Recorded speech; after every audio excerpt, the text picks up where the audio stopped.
नमस्कार, news are के खास कार्यक्रम में आपका स्वागत है। मैं हूं आपके साथ राजकुमारी ठाकुर। मध्य प्रदेश में 2023 में विधानसभा के चुनाव होना है और ऐसे में अब कांग्रेस ने अपनी तैयारियां तेज कर दी हैं और इसे लेकर पूर्व सीएम और पीसीसी चीफ कमलनाथ लगातार अलग अलग जिलों की बैठकें ले रहे हैं और तमाम दिशा निर्देश देते नजर आ रहे हैं। साथ ही इस बार कांग्रेस विधानसभावार अपना वचन पत्र बनाने की तैयारी में है। वहीं अब कांग्रेस के बनने वाले वचन पत्र के पहले ही बीजेपी ने उस पर सवाल खड़े कर दिए हैं। देखिए न्यूज आर की एक खास रिपोर्ट, फिर करेंगे चर्चा। 6 माह पहले जारी होगा वचन पत्र। कांग्रेस ने की वचन पत्र जारी करने की तैयारी। जिला स्तर पर तैयार हो रहे वचन पत्र। मिशन 2023 के लिए पहले वचन। डेली मुलाकातों में मिले आवेदन। आवेदनों में से मुद्दे खोज रही कांग्रेस। पीसीसी में रही आवेदनों की स्क्रूटनी। सरकारी कर्मचारियों की समस्याएं। किसानों की मांग को भी देंगे तरजीह। वचन पत्र पर बीजेपी ने घेरा। 2018 के विधानसभा चुनाव में कांग्रेस ने जीत हासिल की थी और कमलनाथ मुख्यमंत्री बने थे। कहीं न कहीं कांग्रेस के वचन पत्र के वादों के चलते ही जनता ने कांग्रेस को सत्ता की चाबी सौंपी थी।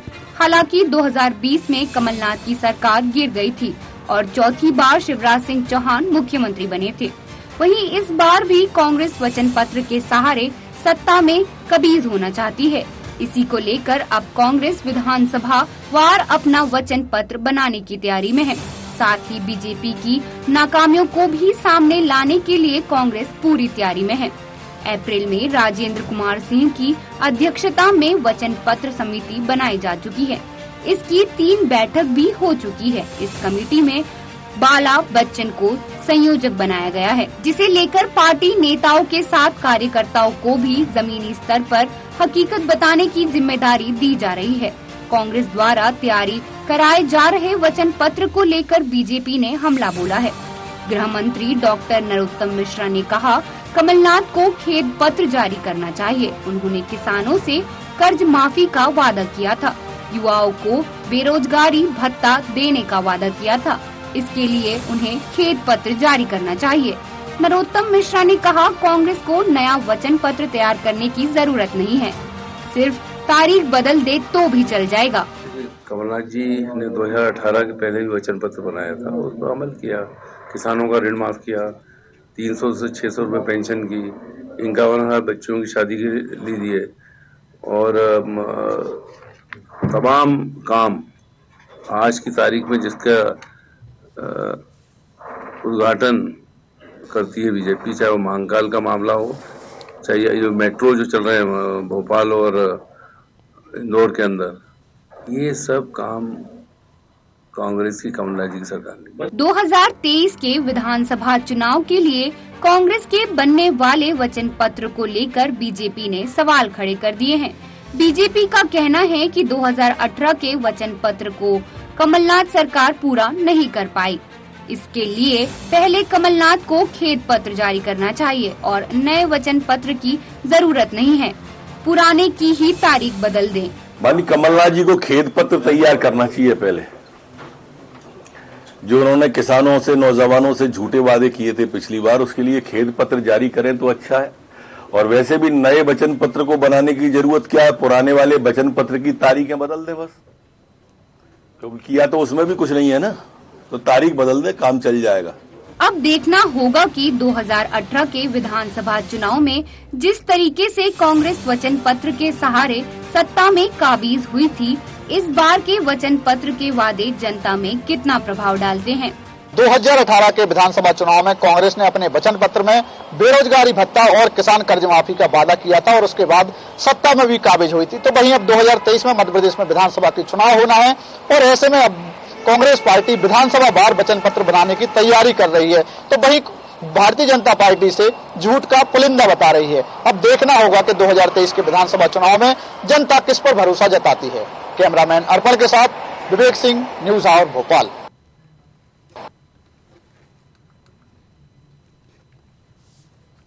तो विधानसभा चुनाव नजदीक है, ऐसे में तमाम पार्टियां अब चुनाव में जुट चुकी हैं। यहाँ अब कवायद भी तमाम पार्टी के नेता संभालते हुए नजर आ रहे हैं। दूसरी तरफ बात करें कांग्रेस की, तो अब बैठकों का दौर शुरू हो गया है। यहाँ कड़े निर्देश दिए जा रहे हैं और अलग अलग नेताओं के लिए यहाँ पर अलग अलग मुद्दों को शामिल करने की बात भी कही जा रही है। वहीं कमेटी में बाला बच्चन को संयोजक बनाया गया है, जिसे लेकर पार्टी नेताओं के साथ कार्यकर्ताओं को भी जमीनी स्तर पर हकीकत बताने की जिम्मेदारी दी गई है। कांग्रेस द्वारा तैयार कराए जा रहे वचन पत्र को लेकर बीजेपी ने हमला भी किया है और वचन पत्र में किन मुद्दों को शामिल किया जाएगा, फिलहाल इस पर विचार विमर्श किया जा रहा है। लेकिन इसमें किसानों को जोड़ना अहम माना जा रहा है, क्योंकि 2018 की बात करें तो विधानसभा चुनाव में कांग्रेस ने जीत हासिल की थी और कमलनाथ मुख्यमंत्री बने थे। ऐसे में यहाँ मुख्य रूप से कमलनाथ तमाम नेताओं को जिम्मेदारी सौंपते हुए नजर आ रहे हैं। वहीं अगर बात की जाए बीजेपी की, तो बीजेपी इन वचन पत्रों को लेकर पहले से ही यहाँ कहीं ना कहीं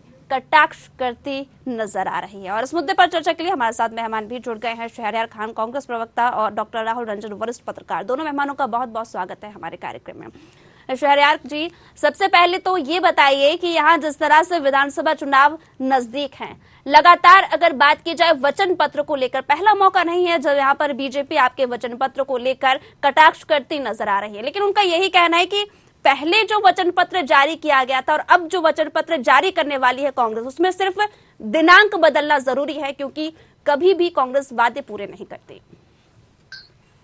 राजकुमारी जी, पहले तो मेरे नाम के नीचे प्रवक्ता की जगह प्रदेश प्रतिनिधि एवं समन्वयक मध्य प्रदेश कांग्रेस कमेटी करते हैं जी। दूसरी बात, जो नरोत्तम मिश्रा का बयान के बारे में आप बोल रही हैं, तो भाजपा का यही चरित्र है कि भाजपा मध्य प्रदेश की जनता को पिछले 19 साल से जो छलने का काम कर रही है, उसको इसी तरह से वो अपने वचन पत्रों में 2003 का हो, 8 का हो, 13 का हो, किसान के लिए 50,000 की ऋण माफी को उन्होंने 3 बार लिखा, लेकिन पूरा किसी बार नहीं करा।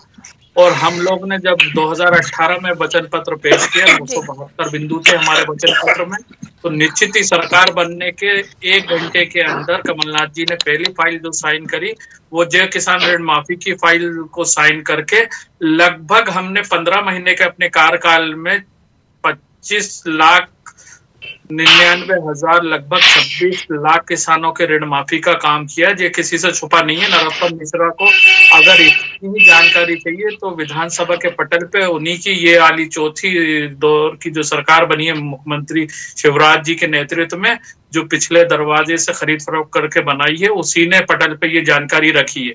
तो ये जनता को वर्गलाने का और गुमराह करने का काम इन्होंने लगभग पिछले 19 साल में जो 30,000 से अधिक घोषणाएं करी हैं, लेकिन जमीन पे यह है कि आगे पाट पीछे सपाट करने के लिए इन्होंने कुछ नहीं किया है, सिर्फ जनता को ठगने का और इवेंट मैनेजमेंट का काम किया है। तो उनको लगता है कि वचन पत्र में डेट बदल दें, तारीख बदल दें, उनके लिए ये हल्की बात होगी, लेकिन कमिटमेंट को बोला जाता है कमलनाथ जी की शख्सियत, तो वो जो बोलते हैं वो करते हैं। हमने 100 रुपए में 100 यूनिट की बिजली दी मध्य प्रदेश के सब लोगों को, उसमें कोई लाल पीला नीला वो नहीं था कि कौन किस क्लास का है। और मध्य प्रदेश में 26 लाख के लगभग किसानों के ऋण माफी करी, तो ये कमलनाथ जी के वचनों को जनता के बीच में विश्वास पैदा करने का काम करा। आज मध्य प्रदेश की जनता हर तरफ मध्य प्रदेश। जी बिल्कुल, साढ़े 972 में से पूरे करे थे, उसको याद करती है। चाहे बिजली की बिल हो, चाहे किसानों की ऋण माफी हो, चाहे समाज के अन्य वर्गों के हितों के जो हमने काम करे, वो किसी से छुपे नहीं है। और भाजपा की बात तो यह है कि इनको लिए चुनाव एक मैनेजमेंट होता है और उसमें ये कुछ भी बरगला दे, झूठ बोल दे, क्योंकि इनको पूरा तो करना नहीं है।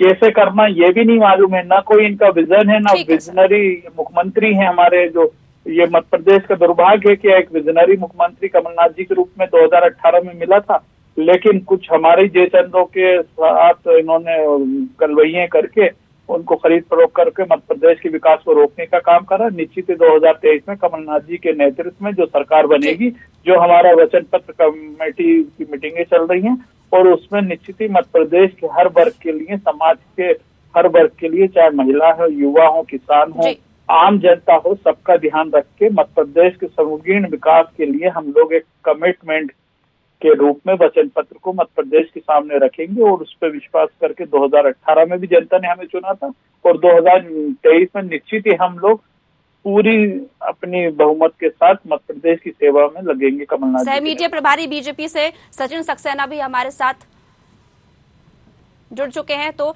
यहाँ पे सक्सेना जी, अभी तो कांग्रेस ने वचन पत्र जारी भी नहीं किया है और अभी से यहाँ पर कहीं ना कहीं इसमें बुराई खोजने की तैयारी में बीजेपी नजर आ रही है, क्यों सर?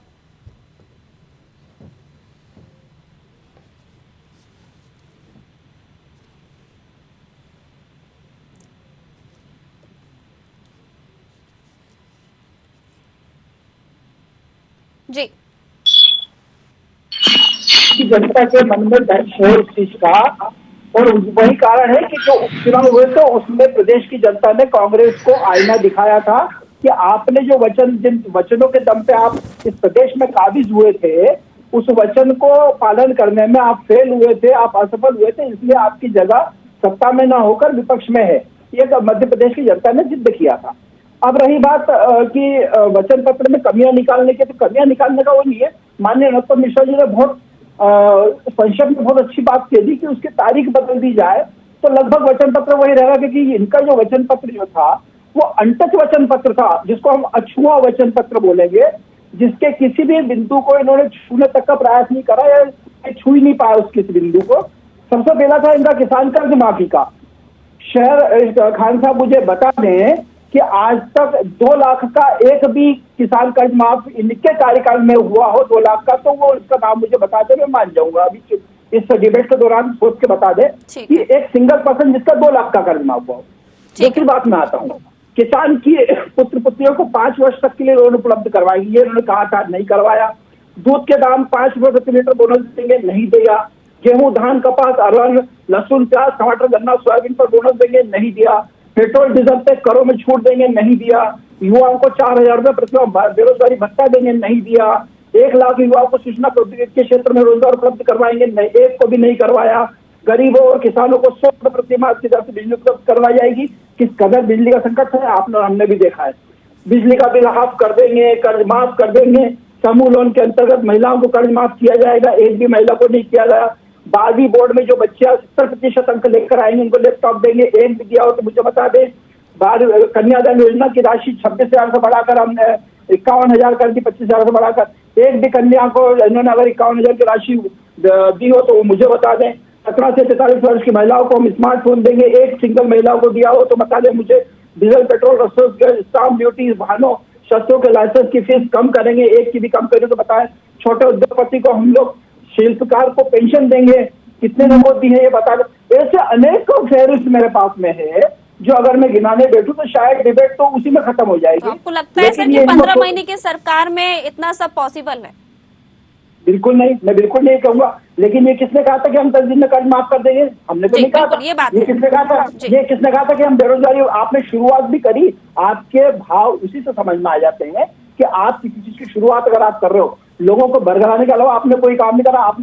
आपने कर्ज माफी में इतने राइडर्स लगा दिए कि उसमें आधे से ज्यादा किसान तो वैसे ही बाहर हो गए। और आज भी जो भुगत रहे हैं वो डिफॉल्टर होके हुए, वो सिर्फ आपकी कर्ज माफी पे, जिनको की खाद नहीं मिल पा रहा है, जिनको की फसल बीमा तक के पैसे आपने जमा नहीं करने दिए किसानों को एक बहुत अच्छी वो हो गई थी कि वो पलटा करते थे और उसमें उनको फसल बीमा का भी किस्त आती थी, बीमा आता था और वो कहीं ना कहीं दूसरे भी चीजें उसमें जमा करते थे। लेकिन आपने उनको उससे भी बाहर कर दिया और उनको डिफॉल्टर की श्रेणी में लाके खड़ा कर दिया। यही कारण है कि आज किसान कहीं ना कहीं ठगा सा महसूस कर रहा है। ये सभा नहीं हो रही, भाषण नहीं हो रहा। सचिन जी आपके पास सचिन जी अब में से इंतजार कर रहे हैं। रंजन जी क्या कहेंगे यहाँ पर लगातार वचन पत्र को लेकर जिस तरह से बहस छिड़ी हुई है, वाकई में अगर यहाँ पर वचन पत्र की बात की जाए तो वो वादे पूरे किए जाते हैं, अगर समय सीमा की भी बात की जाए तो किस तरह से इन वचन पत्रों को लिया जाए?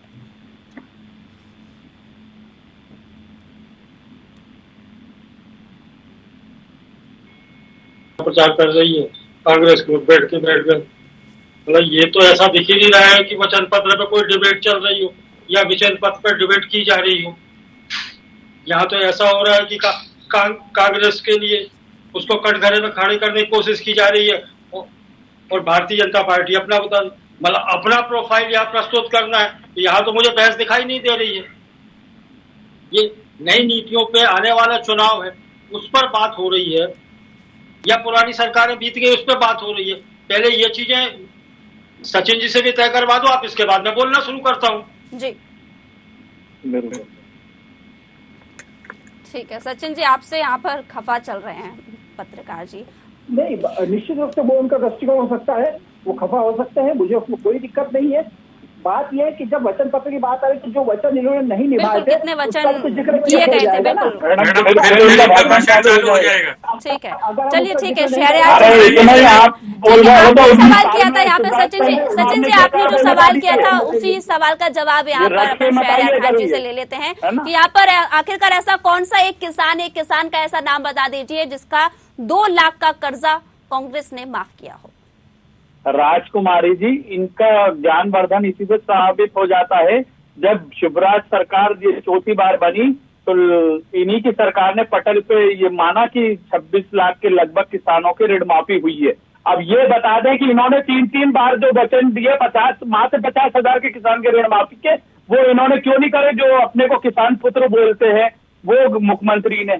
अरे भैया, लगभग 30,000 घोषणाएं 1919 साल में मामा ने करी। आगे पार्ट पीछे सपाट वाली नेचर से इस मध्य प्रदेश को इवेंट की प्रदेश बना के और जो घपले घोटाले करे हैं वो सबसे छुपे हैं।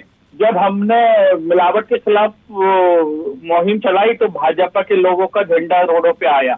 उमा भारती से लेके इनके नरेंद्र सिंह तोमर तक रोडों पे आए, क्योंकि इन्होंने माफियाओं को पैदा करा इस 19 साल में। मैडम, भाजपा के इंदौर से लेके ग्वालियर अंचल संभाग तक जो भाजपा ने माफियाओं की लड़ाई लड़ी, उन 13 महीने में मध्य प्रदेश की जनता की नहीं लड़ी। तो ये इनका दुख दर्द था जो इन्होंने माफियाओं के पैसे से मिलकर कमलनाथ की विकासशील सरकार को जो मध्य प्रदेश के हित में काम करना शुरू कर रही थे, उससे ये चाह रहा है कि 13 महीने में लगभग 972 जो हमारे वचन थे उसको हम पूरा कर देते। 19 साल में लगभग 30,000 घोषणाएं करने के बाद हम जवाब नहीं देंगे, पढ़ेंगे तो सिर्फ अपना एक लिखा और पढ़ा हुआ बयान। हमारे जो आदरणीय पत्रकार महोदय है उनकी जो नाराजगी है उसका मैं सम्मान करता हूं कि ये चर्चा आने वाले चुनाव पे जो आप मध्य प्रदेश के सामने अपनी बात रखेंगे, अपना विजन रखेंगे, मध्य प्रदेश के विकास के लिए क्या देंगे, क्या करेंगे, वो बताइए। आज मध्य प्रदेश बेरोजगारी की दर में सबसे उच्च स्तर पे है, महिला अत्याचार में फिर से नंबर 1 पे जा रहा है, मध्य प्रदेश में किसान आत्महत्या फिर से बढ़ती जा रही है।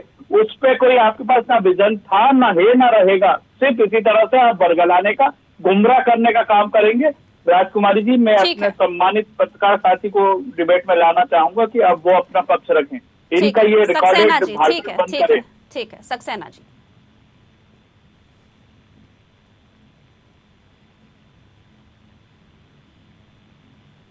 फिलहाल बात जो हो रही है कांग्रेस ने जो अपना वचन पत्र की समिति बनाई है, विषय आज वो है। शायद खान साहब को आपने बताया नहीं कि आज विषय क्या है, इसलिए तो वो हो रही है आने वाले पे बात कर। अरे जब बात समिति आपका बन रही है सर, वचन पत्र आपके लिए बन रहा है तो विषय बात के आपके हमारे बन रहे हैं।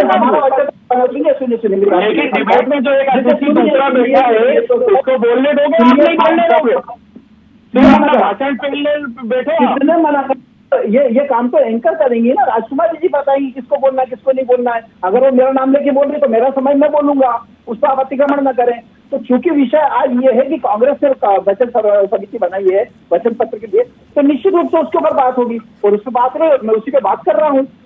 और रही बात आप बरगला में बात, लेकिन जिसका जो टर्न है बात करने दीजिए। कर दिया ना, मैंने अपनी बात रखी। माननीय जो वरिष्ठ पत्रकार जी हैं उन्होंने कहा कि ये सब उनसे क्लियर कर लीजिए, तो मैंने उनको स्पष्ट करा कि चूंकि विषय ये है उस विषय पर मेरे बात रखना है, वो मैं बात रखूंगा। ठीक है सक्सेना जी, अपनी बात रखिए। जी हाँ, इसमें सीधा ये है कि चूंकि बेरोजगारी वाला विषय जो आया था, बेरोजगारी जो ये लोग हमेशा बरगलाते हैं कि बेरोजगारी नहीं आऊंगी सर आपके पास भी, क्योंकि राहुल रंजन भी काफी देर से इंतजार कर रहे हैं। देश में अगर हमारे पैनल में एक सम्मानित पत्रकार महोदय भी बैठे हैं, क्या उनके सुनने के लिए बुलाया है? जी चलिए राजकुमारी आप उनको पहले बोलने दीजिए। उनका तो सवाल है ना यहाँ पर कि सक्सेना जी जवाब दे कि मुद्दे पर कब बात करेंगे। जब वो मुद्दे पर बात करेंगे तब जाके तो मैं यहाँ पर रंजन जी के पास जाऊंगी। जी सक्सेना जी की बारी है, सक्सेना जी बोलेंगे। आप समझ ही नहीं पा रही हैं। देश में सबसे कम अगर कहीं बेरोजगारी दर है तो मध्य प्रदेश में ये कांग्रेस की जो हमारे प्रवक्ता भाई है उनको बेरोजगारी को लेकर लेकिन सर आप बात क्यों कर रहे हैं? बेरोजगारी को लेकर बात क्यों कर रहे हैं? यही तो दिक्कत है। ठीक है, रंजन जी के पास आना चाहूंगी। जी रंजन जी अपना प्रश्न। रंजन जी, पहली चीज तो ये है कि मुझे अभी तक यही समझ में नहीं आ पा रहा है कि आखिरकार मध्य प्रदेश में जनता के हित के लिए, चाहे भारतीय जनता पार्टी और कांग्रेस हो, हम जो वचन पत्र बनाते हैं, जो गुजर गया उसको आप छोड़ दो। कांग्रेस क्या कर रही है वचन पत्र में, भारतीय जनता पार्टी उनको सलाह देने की कोई जरूरत नहीं।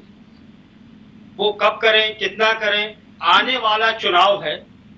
पिछले में आप क्या कर पाए हो, आने वाले दिनों में क्या करेगो, हम तो सिर्फ ये चाहते हैं। और पूजा जी, मैं बिल्कुल इस मामले से बिल्कुल नाखुश हूं, क्योंकि यहाँ डिबेट में आकर के हम पत्रकार अपना विषय रखने के लिए आते हैं और यहाँ ये होता है कि हम लोगों को ही बताया जाता है कि आप किस तरीके से हमें कार्यक्रम करना है, किस तरीके से हमको बोलना है। यह गाइडलाइन मुझे तो नहीं दिखाई देता भाई जी। ये अक्सर मैं देखते में आता हूं कि बताया जाता है कि साहब ऐसा कर दीजिए, आपको मौका दिया जाएगा। तो हम सुनने के लिए नहीं बैठते, आपकी बहस के लिए सुनने के लिए बैठते हैं, उससे ओपिनियन हमारा होता है। लेकिन आप यदि ये चाहें कि मैं बोलना बंद कर दूं या आप जो बुलवाना चाहोगे मैं बोलूंगा, तो पॉसिबिलिटी नहीं है। इस बात से नाखुशी है। आप अपना पक्ष पूरा रखते हो, हम पूरी डिबेट सुनते हैं, इसके बाद में हमें मौका नहीं मिलता कि हम बोलें। आप अपनी बात तो पूरी रखिए, हम आपकी बात को सुनते हैं, लेकिन हमारा पक्ष जनता के साथ में। आप जनता के बीच में लड़ते हैं, हम भी जनता के बीच में जाके लड़ते हैं, हमें भी जवाब देना पड़ता है, आपको भी जवाब देना पड़ता है। तो हमारे पास एनालिसिस है, उस एनालिसिस को आप भी तो सुनो। आप लोग सुनने को राजी नहीं होते हो। अब आपका मैं एंकर का भी बोलूंगा, आप एंकर को बोल देते हो कि आप एंकर तय करेगी। एंकर क्या तय करेगी भाई, उसके पास हम पत्रकारिता कर रही हैं। अब आप गाइडलाइन देने लगो कि पत्रकार क्या करेगा, तो ये तो भाई इससे तो नाखुशी है मेरी, इसको तो समर्थन में बिल्कुल नहीं करता। आप सुनो, स्वस्थ परंपरा के साथ सुनो भाई, आपको भी हम सुनते हैं, आप हमको भी सुनो। हम पब्लिक से कुछ मटेरियल लाके आते हैं, कुछ सुझाव रहते हैं, उस चीज को आप शेयर कीजिए सर, अब मुद्दे बिल्कुल स्वतंत्रता के साथ में, अच्छे के साथ में।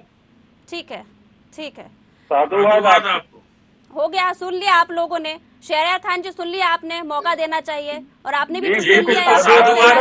हो गई विषय की बात स्पष्ट तरीके से, संतुष्ट हो गए आप दोनों। अब मुद्दे की बात कर लेते हैं। वचन पत्र के सहारे सत्ता में काबिज हुई थी यहाँ पर 2018 में कांग्रेस, लेकिन यहाँ पर 15 महीने की सरकार में गिर गई। आखिरकार वचन पत्र में इस बार क्या कुछ नया लेके आने वाली है यहाँ पर कांग्रेस? बिल्कुल राजकुमारी जी, मैं बिल्कुल आपको बताता हूँ। जो हमारी अप्रैल में राजेंद्र सिंह जी की नेतृत्व में एक चुनाव के लिए वचन पत्र की कमेटी बनी है, वो कमेटी की अभी 3 दौर की बैठकें हो चुकी हैं।